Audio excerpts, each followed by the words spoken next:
সম্মানিত দর্শক শ্রোতা মণ্ডলী, আসসালামু আলাইকুম। আশা করি আপনারা সকলেই ভালো আছেন।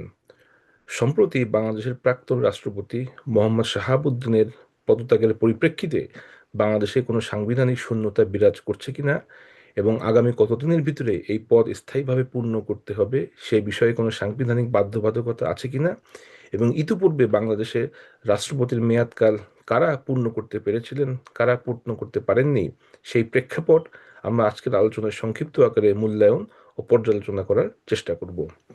আমরা ইতিমধ্যে লক্ষ্য করেছি যে সংবিধানের 50 সাব আর্টিকেল 3 এর অধীনে প্রাক্তন রাষ্ট্রপতি উনি পদত্যাগপত্র পাঠিয়েছেন এবং যেটা মেনশন করা আছে সংবিধানে, রাইটিং আন্ডার হিজ হ্যান্ড, অর্থাৎ নিজ স্বাক্ষরযুক্ত পদত্যাগপত্র হতে হবে এবং সেটা আমরা ইতিমধ্যেই দেখেছি এবং ধরে নেওয়া গিয়েছে যে তিনি এই পদত্যাগপত্র গৃহীত হয়েছে এবং তিনি ইতিমধ্যেই প্রাক্তন রাষ্ট্রপতি হিসেবে বিবেচিত হচ্ছেন। এবং সংবিধানের 54 এর অধীনে স্পিকার উনি ওনার কাছে মূলত পদত্যাগপত্র আহ, প্রেরণ করতে হয় এবং স্পিকার পদত্যাগপত্র গ্রহণ করে থাকেন এবং উনি অস্থায়ী রাষ্ট্রপতি হিসেবে দায়িত্ব পালন করছেন। আমরা যদি বাংলাদেশের ওয়ারেন্ট অফ প্রেসিডেন্সের দিকে একটু লক্ষ্য করি তাহলে সেখানে দেখব যে সিরিয়াল নাম্বার 1-এ আছে প্রেসিডেন্ট, 2 নম্বরে আছে প্রধানমন্ত্রী, 3 নম্বরে থাকেন স্পিকার এবং 5 নম্বরে থাকেন ডেপুটি স্পিকার। এবং যখন বাংলাদেশের স্পিকার শপথ পাঠ করেন সেখানে আরও একটা শপথ থাকে, সেটা হচ্ছে যে যখনই রাষ্ট্রপতির এই পদটি শূন্য হবে সেই ক্ষেত্রে স্পিকার অটোমেটিক্যালি অস্থায়ী রাষ্ট্রপতি হবেন এবং 90 দিনের ভিতরে পরবর্তী রাষ্ট্রপতি স্থায়ীভাবে নিয়োগ লাভ করবে। অর্থাৎ সেই 90 দিন উনি অস্থায়ী রাষ্ট্রপতি হিসেবে, অর্থাৎ পরবর্তী রাষ্ট্রপতি নিয়োগ লাভের আগ পর্যন্ত উনি অস্থায়ী রাষ্ট্রপতি হিসেবে দায়িত্ব পালন করবেন। এবং আমরা যদি আর্টিকেল 48 সাব আর্টিকেল 2 কনস্টিটিউশনে লক্ষ্য করি সেখানেও রাষ্ট্রপতিকে হেড অফ দ্য স্টেট বলা হয়েছে এবং আরও বলা হয়েছে take precedence over all other person, অর্থাৎ বাংলাদেশে রাষ্ট্রপতি যিনি থাকবেন তিনি ব্যক্তি হিসেবে সকল ব্যক্তির উপরে এবং সকল কাজে উনি প্রাধান্য পাবেন, অর্থাৎ খুবই গুরুত্বপূর্ণ একটা পদ। তবে আমরা দেখলাম যে ওয়ারেন্ট অফ প্রেসিডেন্স অনুযায়ী 1 নম্বরে প্রেসিডেন্ট, 2 নম্বরে প্রধানমন্ত্রী, 3 নম্বরে স্পিকার এবং 5 নম্বরে ডেপুটি স্পিকার। তো বর্তমানে 5 নম্বর ডেপুটি স্পিকার উনি 3 নম্বরে চলে এসেছেন, উনি স্পিকার হয়েছেন এবং 3 নম্বর ব্যক্তি উনি অস্থায়ী প্রেসিডেন্ট হিসেবে 1 নম্বরে চলে এসেছেন। 5 নম্বর সিরিয়াল 3 নম্বরে এসছে, 3 নম্বর সিরিয়াল 1 নম্বরে এসছে। এইভাবে বর্তমানের যে বাংলাদেশের রাষ্ট্রীয় শাসন কার্য এটা পরিচালিত হচ্ছে।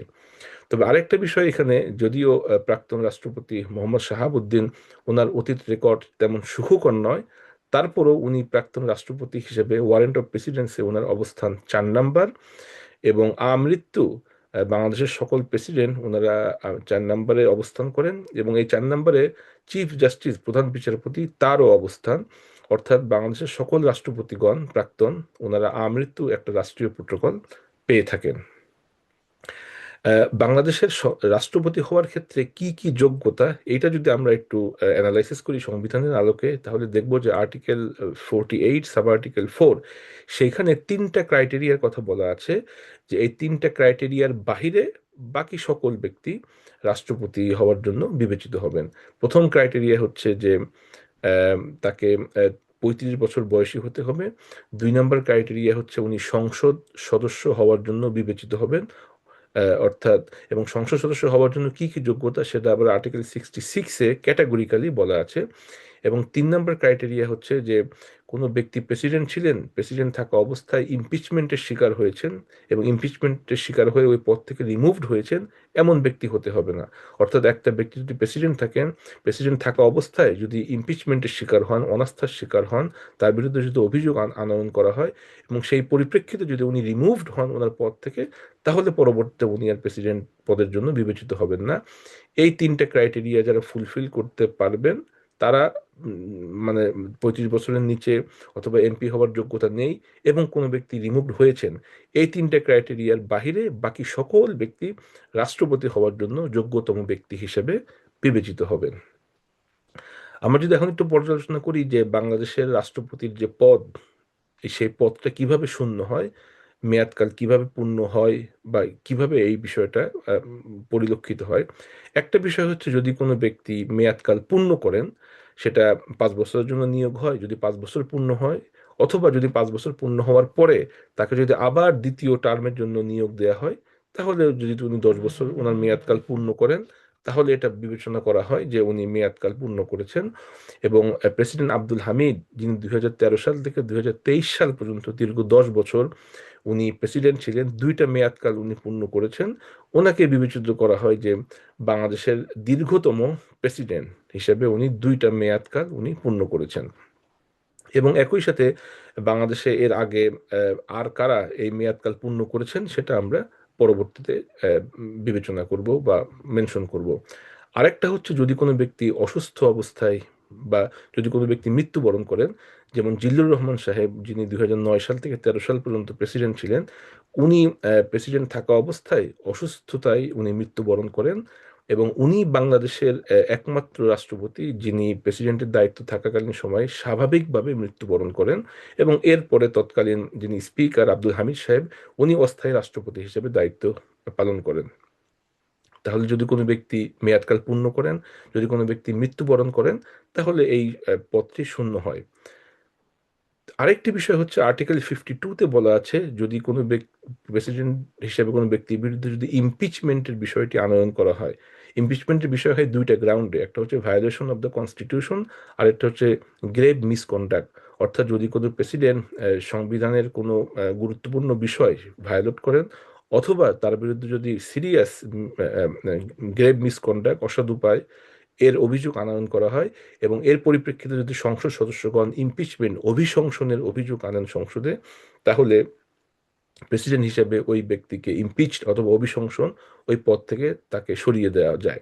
আরেকটা হচ্ছে আর্টিকেল 53, সেইখানে বলা আছে removal on the ground of incapacity, সেটা মেন্টাল অথবা ফিজিক্যাল হতে পারে।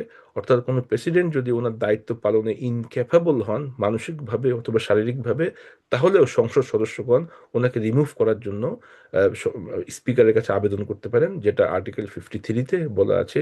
এই মোটামুটি 4টা বা 5টা ইস্যুতে রাষ্ট্রপতির যে পদ, সেই পদটি শূন্য হতে পারে। এখন বিষয় হচ্ছে যে এই পদটি যদি শূন্য হয়, তাহলে পরবর্তীতে সাংবিধানিক কি বাধ্যবাধকতা, সে বাধ্যবাধকতা আর্টিকেল 123 সাব আর্টিকেল 2-তে মেনশন করা আছে, যে 90 দিনের ভিতরে পরবর্তী স্থায়ী রাষ্ট্রপতি নিয়োগ দিতে হবে। অর্থাৎ অস্থায়ী রাষ্ট্রপতি হিসেবে স্পিকার দায়িত্ব পালন করবেন, এবং পরবর্তী 90 দিনের ভিতরে স্থায়ী রাষ্ট্রপতি হিসেবে নিয়োগ দিতে হবে। এটা হচ্ছে সাংবিধানিক বাধ্যবাধকতা। তবে এখানে একটা বিষয় হচ্ছে, যদি কোনো ব্যক্তি সংসদ সদস্য থেকে রাষ্ট্রপতি হন, তাহলে ওনার যে সংসদীয় আসন সেটি শূন্য ঘোষণা করা হবে, এবং ওখানে আবার উপনির্বাচন দিতে হবে। অর্থাৎ প্রেসিডেন্ট হিসেবে কোনো ব্যক্তি, প্রেসিডেন্ট এবং সংসদ সদস্য দুইটা পদে থাকতে পারবেন না। তবে প্রাইম মিনিস্টার, প্রধানমন্ত্রী এবং সংসদ সদস্য, এই দুইটা পদ একসাথে মেনটেন করা যাবে।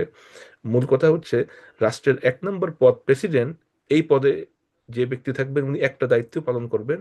তবে রাষ্ট্রের যে দ্বিতীয় পদ, যেটা হচ্ছে ওয়ারেন্ট অফ প্রেসিডেন্স অনুযায়ী প্রাইম মিনিস্টার, সেইখানে যেই ব্যক্তি থাকবেন উনি আহ, প্রধানমন্ত্রী এবং সংসদ সদস্য দুইটা পদই একসাথে উনি পালন করতে পারবেন।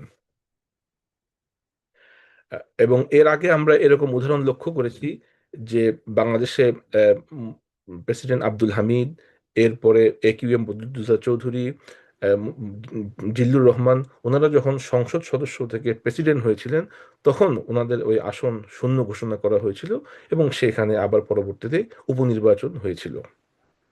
এখন আমরা সংক্ষিপ্ত আকারে একটু দেখার চেষ্টা করব যে বাংলাদেশে এর আগে কারা কারা রাষ্ট্রপতির যে মেয়াদকাল সেটা পূর্ণ করেছেন, এবং কে কে মেয়াদকাল পূর্ণ করতে পারেননি, এবং কাউকে প্রেসিডেন্টের পদ থেকে রিমুভ করা হয়েছে কিনা।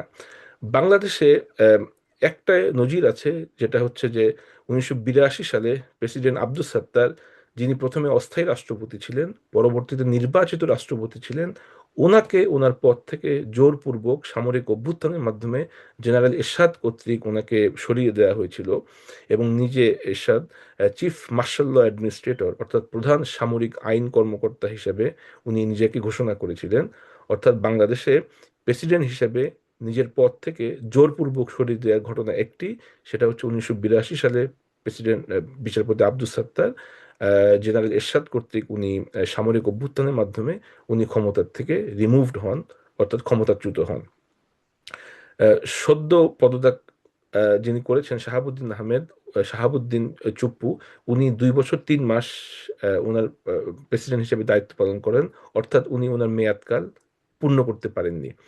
এর আগে আব্দুল হামিদ, উনি 2 মেয়াদে 2013 সাল থেকে 2023 সাল পর্যন্ত ওনার দায়িত্ব পালন করেন এবং ওনাকেই বাংলাদেশের সবচেয়ে দীর্ঘমেয়াদী প্রেসিডেন্টের দায়িত্ব পালন করেছেন এই হিসেবে বিবেচনা করা হয়। এর আগে জিল্লুর রহমান সাহেব 2009 থেকে 2013 সাল পর্যন্ত উনি 4 বছর 1 মাস দায়িত্ব পালন করেন, এবং যেটা আমি মেনশন করলাম আগে, যে উনি বাংলাদেশের একমাত্র প্রেসিডেন্ট যিনি দায়িত্ব পালন করা অবস্থায় স্বাভাবিক মৃত্যু বরণ করেন। এর আগে 2002 সাল থেকে 2008 সাল পর্যন্ত প্রেসিডেন্ট ইয়াজউদ্দিন আহমেদ 6 বছর 5 মাস উনি প্রেসিডেন্টের দায়িত্ব পালন করেন। একই সাথে উনি তত্ত্বাবধায়ক সরকারের প্রধান উপদেষ্টা হিসেবে দায়িত্ব পালন করেন। তবে 111 খ্যাত সেনা সমর্থিত যে 2 বছর তত্ত্বাবধায়ক সরকার সামরিক শাসন জারি, জরুরি অবস্থা জারি, সামরিক শাসন না, জরুরি অবস্থা জারি, সেই প্রেক্ষাপটে উনি ওনার যোগ্যতার পূর্ণ প্রমাণ দিতে পারেননি, এবং এভাবেই উনি ইতিহাসে মূল্যায়িত হয়ে থাকেন। এর আগে জমির উদ্দিন সরকার, উনি 77 দিন অস্থায়ী রাষ্ট্রপতির দায়িত্ব পালন করেন AQM বদরুদ্দোজা চৌধুরীর পদত্যাগের পরে, এবং বদরুদ্দোজা চৌধুরী মাত্র 7 মাস প্রেসিডেন্টের দায়িত্ব পালন করেন। এর আগে 1996 সাল থেকে 2001 সাল পর্যন্ত বিচারপতি শাহাবুদ্দিন আহমেদ, যিনি একসময় প্রধান বিচারপতি ছিলেন, উনি ওনার 5 বছর মেয়াদকাল পূর্ণ করেন। এর আগে 1991 সাল থেকে 1996 সাল পর্যন্ত আব্দুর রহমান বিশ্বাস, উনি ওনার পূর্ণ মেয়াদকাল সমাপ্ত করেন। অর্থাৎ বাংলাদেশের ইতিহাসে আব্দুর রহমান বিশ্বাস প্রথম ব্যক্তি যিনি ওনার 5 বছর প্রেসিডেন্টের মেয়াদকাল প্রথম পূর্ণ করেন। এরপরে বিচারপতি শাহাবুদ্দিন আহমেদ, উনি 1996 সাল থেকে 2001 সাল পর্যন্ত উনি ওনার মেয়াদকাল পূর্ণ করেন, এবং পরবর্তীতে আব্দুল হামিদ সাহেব, উনি ওনার পরপর 2 বার ওনার মেয়াদকাল পূর্ণ করেন। এবং বাংলাদেশে একমাত্র ঘটনা, বিচারপতি আব্দুস সাত্তার, উনি প্রেসিডেন্ট জেনারেল এরশাদ কর্তৃক উনি ওনার পদ থেকে জোরপূর্বক রিমুভড হন। এর আগে 1972 সাল থেকে 1990 সাল পর্যন্ত কোনো প্রেসিডেন্টই ওনার পূর্ণ মেয়াদকাল সমাপ্ত করতে পারেননি।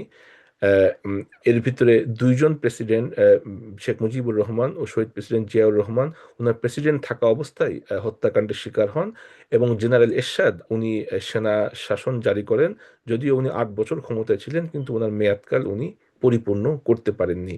এই হচ্ছে সংক্ষিপ্ত পরিসরে বাংলাদেশের প্রেসিডেন্ট হিসেবে যারা দায়িত্ব পালন করেন তাদের কাজের অথবা তাদের মেয়াদকালের সংক্ষিপ্ত বিবরণ। এখান থেকে আমাদের জন্য কি শিক্ষা?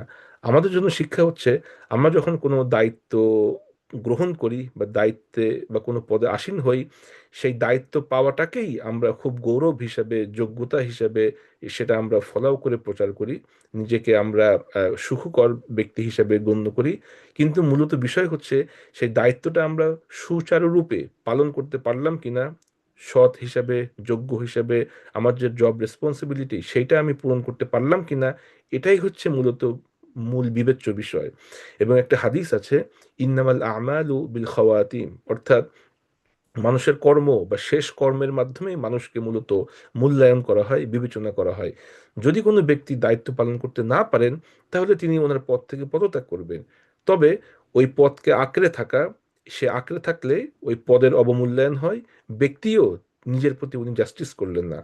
অর্থাৎ আমাদের জন্য শিক্ষা হচ্ছে, যদি কোনো পদে, সেটা ছোটই হোক, বড়ই হোক, নির্বাচিত হোক, অথবা নিয়োগকৃত পদ হোক, গুরুত্বপূর্ণ পদ হোক অথবা ছোট পদ হোক, আমরা যেন আমাদের দায়িত্বের প্রতি, ওই চেয়ারের প্রতি, ওই পদের প্রতি আমরা দায়িত্ববান থাকি। আমরা সৎ, নিষ্ঠা, মানুষের প্রতি যেন আমরা দায়িত্ববান থাকি, দায়িত্ব সুচারুরূপে পালন করতে চেষ্টা করি, মেয়াদকালটা পূর্ণ করি, এবং দায়িত্ব যখন আমরা ছেড়ে দিব, ছেড়ে দেওয়ার সময় আমরা মূল্যায়ন করব যে যে দায়িত্ব আমার উপর অর্পিত হয়েছিল, সেই দায়িত্ব আসলে আমি পালন করতে পেরেছি কিনা। এবং এই মূল্যায়নে যদি, নিজের মূল্যায়নে যদি আমি সফল হই, তাহলে মূলত আমি নিজেকে বিবেচনা করব, এই পদে আমাকে নিয়োগ দান করা, এই পদে আমি নির্বাচিত হওয়া সঠিক ছিল, এবং সঠিকভাবে আমি আমার মেয়াদকাল, আমার দায়িত্ব পূর্ণ করতে পেরেছি। আল্লাহ তাআলা আমাদের সকলকেই, আমরা যারা এখন দায়িত্ব পালন করছি বা সামনের দিনে দায়িত্ব পালন করব, সেটা ছোটই হোক বা বড়ই হোক, সেই দায়িত্ব পূর্ণ যে মেয়াদকাল সেটা যেন আমরা পরিপূর্ণ করতে পারি সম্মানের সাথে, যোগ্যতার সাথে, সাহসিকতার সাথে। কোনো অসম্মানের জন্য আমরা মুখোমুখি না হই। দায়িত্ব পালনে যদি আমরা অপারগ হই, দায়িত্ব আমরা ছেড়ে দেব, কিন্তু কোনো অসম্মান যেন আমরা আমাদের তিলকে না লাগে, এবং আল্লাহ তাআলা যেন আমাদেরকে যোগ্যতা সহকারে সেই দায়িত্ব পালনের তৌফিক দান করেন। আপনাদের সকলকে ধন্যবাদ জানাচ্ছি আমার এই সংক্ষিপ্ত কথাগুলো মনোযোগ সহকারে শোনার জন্য। আপনারা সকলে ভালো থাকবেন। আসসালামু আলাইকুম রহমতুল্লাহ।